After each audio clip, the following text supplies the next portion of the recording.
नमस्कार पेंशनर्स मित्रों, कल किन्हीं कारणों से हम कोई भी वीडियो अपलोड नहीं कर पाए।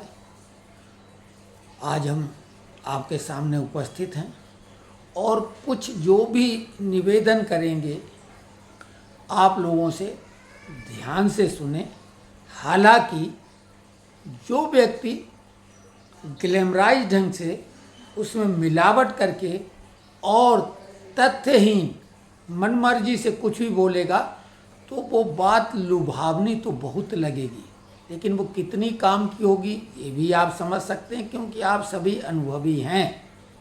हमने ये चैनल पेंशनरों के लिए नहीं बनाया था, हमने अपने मनोरंजन के लिए बनाया था। लेकिन हमारे पुराने मित्र जो हम पे भरोसा करते थे, उन्होंने जब हमको बार बार फ़ोन किए और कुछ पूछा तो अब हम एक लिमिट होती है, तो हमने कहा हम एक वीडियो बना के डाल देंगे। और वहाँ से हमने सिलसिला शुरू किया, जो कि आप लोगों के कमेंट्स बॉक्स में पूछे गए प्रश्नों के आधार पर हम वीडियो बनाते रहे।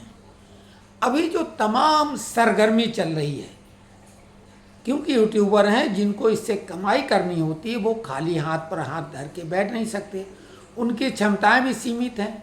हम तो चाहे किसी भी फील्ड का वीडियो बना सकते हैं, जो हमें जानने वाले हैं जानते हैं, और इस दावे के साथ बनाते हैं कि दूसरे उसके इर्द गिर्द भी नहीं पहुंचेंगे, क्योंकि हमारा अपना अनुभव है, हमारा अपना रंग ढंग है। तो इस पेंशनर्स फोरम तक पहुंचने का सफ़र ये ऐसे ढंग से हुआ कि हम नहीं चाहते थे, ना आप लोग हमसे जुड़े थे, लेकिन हम मानते हैं ईश्वर की मर्जी, और हमने तब से अपने को समर्पित कर दिया पेंशनर्स लोगों के लिए। बाकी सब चीज़ों को बेहद कम कर दिया। बीच में हमने तो राजनीतिक वीडियो भी डालने बंद कर दिए थे, लेकिन जो हमने एक अलग चैनल बनाया उसको आप लोगों ने सपोर्ट नहीं किया, उस पर ज़्यादा ध्यान भी नहीं दिया। तो आज हम पूरी तरीके से पेंशनरों के लिए समर्पित भाव से हैं। आपको ये बता दें, मुख्य रूप से बात समझो कि लुभावनी और कुछ ऐसी मज़ेदार बातें जो आपको सुनने में बड़ी अच्छी लगती हैं और बाद में वो घटनाएं वैसी न घटें, वो मांगें पूरी ना हो तो तकलीफ़ ज़्यादा होती है। ये आपको बता दें, जो श्रमिक संगठन हैं उनमें वर्चस्व लाल झंडे का है, यानी वामपंथी दलों का, जो कि सरकार के उलट होते हैं, घोर विरोधी। और इनकी नीति कैसी रही है, कोई भी अगर लाल झंडे वाला सुन रहा है तो ध्यान से सुने और पलट के जवाब दे, फिर हम उनको आंकड़ों सहित बताएंगे, क्योंकि हमारे पास जो तथ्य हैं वो भयावह हैं इनकी करतूतों और कारनामों के। इनकी वजह से अनेकों कारखाने संस्थाएं बंद हुई। जो कर्मचारी के रहनुमा बनते थे उन कर्मचारियों को भूखमरी की कगार पर ले गए। कई फैक्ट्री बंद हुई, उन मालिकों का तो कुछ नहीं बिगड़ा, लेकिन कर्मचारियों की स्थिति ऐसी हुई, दयनीय हो गई, भिखारी जैसी स्थिति बनी। कई लोगों ने आत्महत्या कर ली, कई लोग घुट घुट के मर गए, उनकी पीढ़ियां बर्बाद हो गईं। और इसके लिए जिम्मेदार ये, क्योंकि लाल झंडा लाल सलाम, इन नेताओं का काम है कुछ भी करना नहीं, केवल अपनी जो यूनियन की ताकत है उसका इस्तेमाल हमेशा सरकार और मैनेजमेंट के विरोध में करना, बात बात पे स्ट्राइक, टूल डाउन, ये वो, और कोई भी समझ कानून की नहीं है। अगर है भी तो कानून तोड़ने के लिए इनकी ताकत होती है, क्योंकि हम बहुत बेहतर ढंग से इन लोगों को जानते हैं। अब ये बहुत बड़ी बात हमने कही, अगर कोई इस बात को सुन रहा, समझ रहा है या शेयर करो, और कोई नेता हो चैंपियन जो वो हमसे मोबाइल पे बात करे या कहीं आमंत्रित करे, आमने सामने बात करने की हिम्मत जुटाए, तो उनकी करतूतें, उनके कारनामे सामने लाने में हमें ज़्यादा टाइम नहीं लगेगा। तो हमने भी नेतागिरी की, लेकिन बड़े लेवल पे हमने जानबूझ के नहीं की, हमारा उसमें ज़्यादा इंटरेस्ट नहीं था। हम सक्रिय राजनीति में हमेशा इंटरेस्ट रखते रहे, और कुछ हम चाहते थे बदलाव। हमने GIF जबलपुर में अपनी सर्विस पूरी की, अपॉइंटमेंट से रिटायरमेंट तक। इस बीच में हमने प्रतिनिधित्व किया क्लर्कों का, और वो काम किए जो क्लर्कों के से हट के जो हमारे एम्प्लॉयज थे जिनके लिए तमाम यूनियनें होती थी, जब वो हताश हो जाते थे सब तरफ से, तब हमारे पास आते थे और हम बिना भेदभाव के सभी लोगों के लिए समर्पित भाव से उनका काम किया। और जिसको लोग बोलते थे असंभव है, ये हो ही नहीं सकता, वो भी काम करा दिए। जो भी काम अपने हाथ में लिया उसको पूरा किया है। बात महत्वपूर्ण है नोशनल इंक्रीमेंट की, जो सबसे ज़्यादा चर्चित है, क्योंकि दो लोगों ने एक साथ वीडियो, एक ही सज्जन का, कामरेड तथा कथित हैं, पोस्टल सर्विस के नेता रहे, अब वो बातें कर रहे हैं, अंग्रेजी में कर रहे हैं, बड़ी लुभावनी लग रही, क्योंकि हम लोगों की एक कमजोरी, अगर कोई अंग्रेजी बोल दे तो बड़ा वो होशियार नज़र आता है, लेकिन असलियत क्या है, इस हिंदुस्तान में अंग्रेजी बोलने वाला कैसे होशियार हो सकता है। भाषा वो अच्छी है जो आपकी समझ में आए, नहीं तो हमने तो पूरे जीवन में अंग्रेजी में ही काम किया है। अंग्रेजी समझ सकते हैं, लिख सकते हैं, बोलने में थोड़ा अटपटा लगता है, लेकिन कोई बहुत बड़ी चीज़ तो है नहीं। अंग्रेजी बोलना कोई ये तो नहीं कि वो अक्लमंदी का ठेकेदार हो गया, लेकिन सवाल है कि आपने उस कार्यकाल में किया क्या है। हमने नोशनल इंक्रीमेंट का मुद्दा 2001 में उठाया था, पूरी कोशिश की, लेकिन जब लोगों ने हम पे ये आरोप लगाया चूंकि आपको मिलने वाला है इसलिए आपका इंटरेस्ट है, और हमने अपने लिए कुछ भी नहीं किया, इस मुद्दे को हमने छोड़ दिया। लेकिन जो बातें कही थी अंततः वही बातें हुई, और उन कर्मचारियों ने जिन्होंने कोर्ट केस किया, कैट, हाई कोर्ट और सुप्रीम कोर्ट में, वो सराहना के पात्र हैं, प्रशंसा के पात्र हैं, प्रशंसनीय हैं, साधुवाद के पात्र हैं। लेकिन ये पॉलिसी मैटर था, इसमें किसी कामरेड या किसी भी यूनियन का, चाहे वो बीपीएमएस हो, इंटक हो या लाल झंडे वाले हो, किसी को बात करने का हक है। नेशनल काउंसिल में क्या ये मुद्दा उठाया गया? नहीं उठाया गया ना, और हमने तर्कों सहित ये बात रखी थी। तो कुल मिला के ये तो फेलियर है। किस मुंह से अब बात कर रहे हैं नोशनल इंक्रीमेंट की? ये तो कोर्ट केस का मसला है और निपटेगा। हमने खुद बोला था आपको, जैसे हमारे से पूछा गया नोशनल इंक्रीमेंट के बारे में बताओ, हमने डिटेल सहित बताया, जबकि ये बड़े बड़े नेता उस समय बोल रहे थे अरे ये कैसा डिसीजन सुप्रीम कोर्ट का है, जिनने केस नहीं किया उनको फ़ायदा मिल रहा, जिन्होंने केस किया उन्हें नहीं मिल रहा। तब याद करो, हमारे पिछले वीडियो देख लो, कहाँ गए थे सब नेता? हमने फरवरी तक के लिए बताया था। बहुत कुछ हो रहा, जो भी बोलते हैं तथ्यात्मक बोलते हैं। जिन्होंने कोर्ट केस जीता उनको कोई डाउट नहीं रह गया, और जो हकदार हैं वो केस करेंगे, उन्हें मिलेगा। बिना केस वाले लोगों के लिए भी डीओपीटी, डिपार्टमेंट ऑफ एक्सपेंडिचर के बीच बढ़ता है। अब वो कैसा क्या होता, कोर्ट केस में मामले फंसे होते हैं तो फिर वो कोर्ट पे ही टाले जाते हैं। इसलिए ये मामला कोर्ट में फंसा होने की वजह से, क्योंकि लोग अभी भी लगा रहे हैं कैट में, तो सरकार ढिलाई डाल सकती है। लेकिन सरकार डिसीजन दे भी सकती थी। शुरू में तो हमने यही बोला था कि सुप्रीम कोर्ट में सबकी तरफ से हम लगाएंगे रिट अपने पैसे से, और हमारा ट्रैक रिकॉर्ड अगर पता करो, हमने किसी से पैसा लिया नहीं, जो भी किया अपने पैसे और अपनी क्षमता, अपनी ताकत से किया। तो कुल मिला के ये जो बातें हैं, लोग दूसरे के वीडियो शेयर करते हैं, रिजल्ट क्या उसका? हमने सिर्फ मोटा मोटी दो बातें बता दी कि नोशनल इंक्रीमेंट, और साथ में जो 20% पेंशनर एडिशनल मिलती है 80 साल की उम्र में, ये रूल है, इसमें कोई शक नहीं। एक सज्जन ने बात कही कि क्यों फालतू बात कर रहे हो, 79 प्लस की 80 प्लस में मिलती है। बिल्कुल सही वो सज्जन बोल रहे हैं, ज्ञानी है। लेकिन उन सज्जन को ये भी मालूम होना चाहिए कि ज्ञान की सीमाएँ हैं, घटती बढ़ती रहती हैं। गुवाहाटी हाई कोर्ट और चेन्नई हाई कोर्ट ने 79 प्लस का आदेश कर दिया। ये बात अलग कि वो जजेज के लिए है। जजेज लोगों को 79 प्लस में 20% एडिशनल पेंशन मिलेगी। लेकिन कानून भारत में भेदभाव नहीं करता है, संविधान में मौलिक अधिकार है। वो भी एम्प्लॉई ही हैं, वो भी पेमेंट लेते हैं, वेतन है उनके, भत्ते हैं, तभी तो वो बात कर रहे हैं।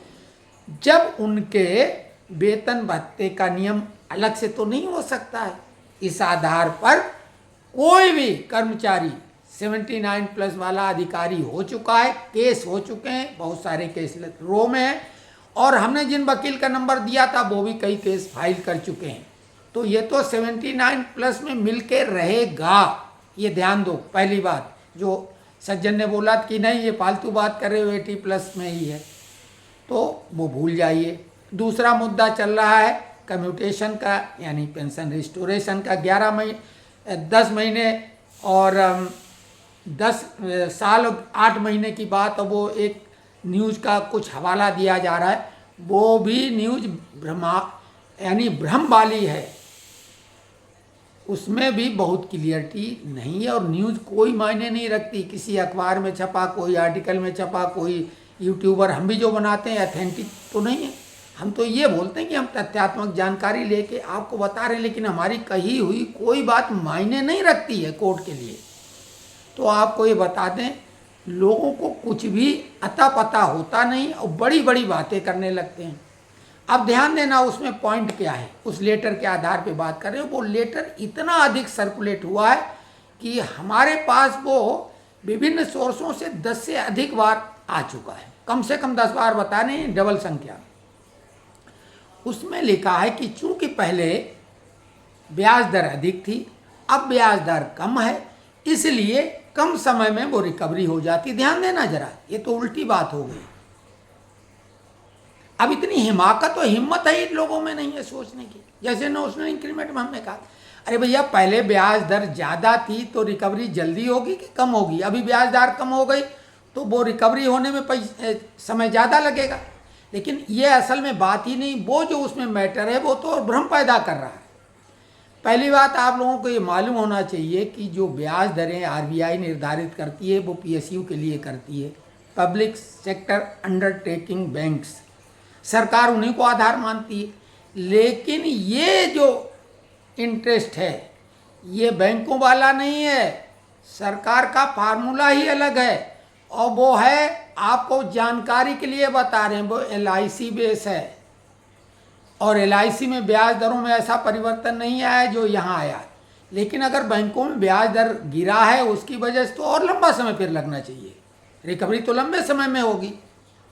अब लोगों ये न लॉजिकली सोचते न कुछ, तो वो जो रिकवरी है वो 11.5 में होगी, 11 साल 5 महीने में। ध्यान दो, तो हमने इसलिए बताया कि राउंड अप में 12 साल का मसला है वो। और ये नेशनल काउंसिल में मुद्दा मिश्रा जी ने रखा था, स्टाफ साइड से गवर्नमेंट ने पॉजिटिव उत्तर दिया था। लेकिन इसमें भी कोर्ट केस किया गया है, जो लोग जीते हैं उनके लिए वो मामला तैयार हो जाएगा। लेकिन इसमें चूंकि सुप्रीम कोर्ट में मामला अभी पहुंच चुका है, तो अभी ये 100% आप कैट में जाएंगे तुरंत जीतेंगे वो मिल जाएगा, ऐसा बिल्कुल नहीं है। इसमें थोड़ा टाइम लगना है। वही हाल 79+ वाला है, दोनों मुद्दे तैयार हैं, देर सबेर सबको मिलेंगे। अब वो कोर्ट के द्वारा मिलेंगे या ऐसे ही मिल जाएंगे, बात की बात है। नोशनल इंक्रीमेंट जो भी कैट में जाएगा 100% उसको मिलेगा। बाकी जो अन्य मुद्दे हैं, लोग महंगाई के बारे में 54% देने लगे, बड़े बड़े यूट्यूबरों को देख रहे हैं, भैया कहाँ से आकाशवाणी इनको हो रही है ये बता दें बस। वो महान यूट्यूबर जो बने बैठे हैं, हम न छोटे हैं न बड़े, हम जो हैं वही हैं, जो बात कहते हैं खम ठोक के बोलते हैं।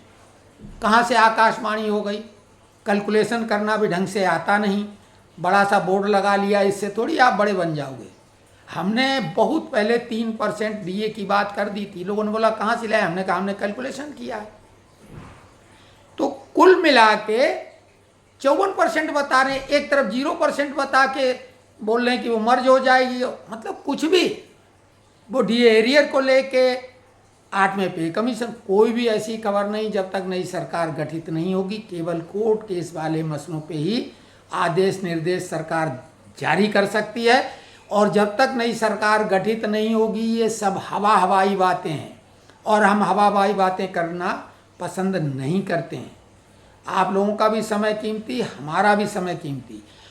लुभावनी बढ़िया बातें क्या मतलब, हम तो अभी भी बोल रहे हैं कि जो बात हमें सही लगेगी और इसमें हम कह देंगे, उसके लिए हम संघर्ष करने को तैयार हैं, लिखा पढ़ी से लेके कानूनी दायरे में रह के धरना प्रदर्शन आमरण अनशन तक।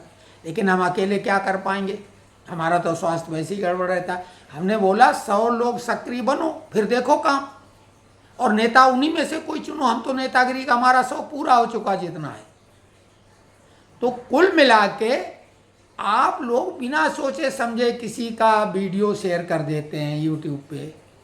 इतने चैंपियन थे तब तीरंदाजी क्यों नहीं की? अब बोलो हमने क्या किया? हमने तो बहुत कुछ किया है जो, और एक भी मुद्दा ऐसा नहीं है जिसमें फेल हुए हों।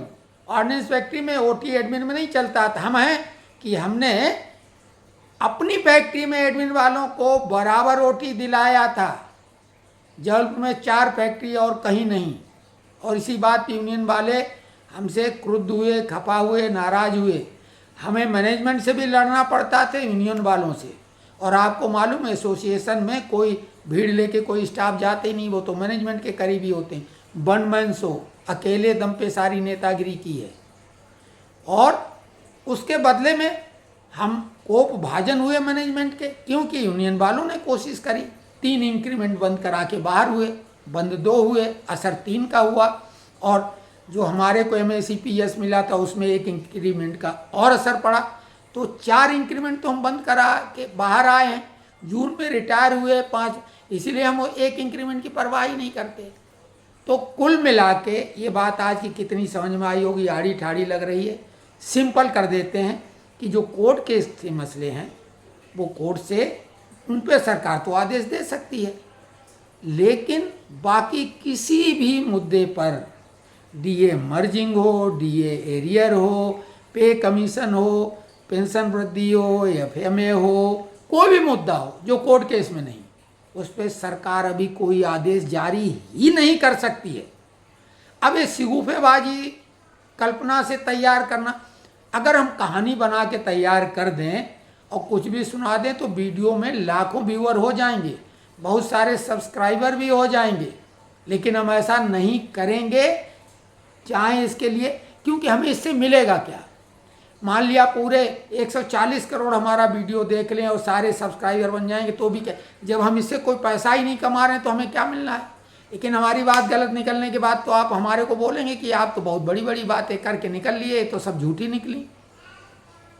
तो इसलिए बिल्कुल ज़्यादा भ्रम में मत पड़ो, और ज़्यादा वीडियो देख लेने से इधर उधर ज़्यादा आर्टिकल लोगों के लुभावने पढ़ के कुछ हासिल होने वाला नहीं, उसके लिए प्रयास करने होंगे। और इसी का हमने प्रयास ये किया था कि ग्रुप बनाओ, लेकिन लोग उसमें भाई कचरा कुछ भी ला के कहीं से डाल रहे हैं लगातार।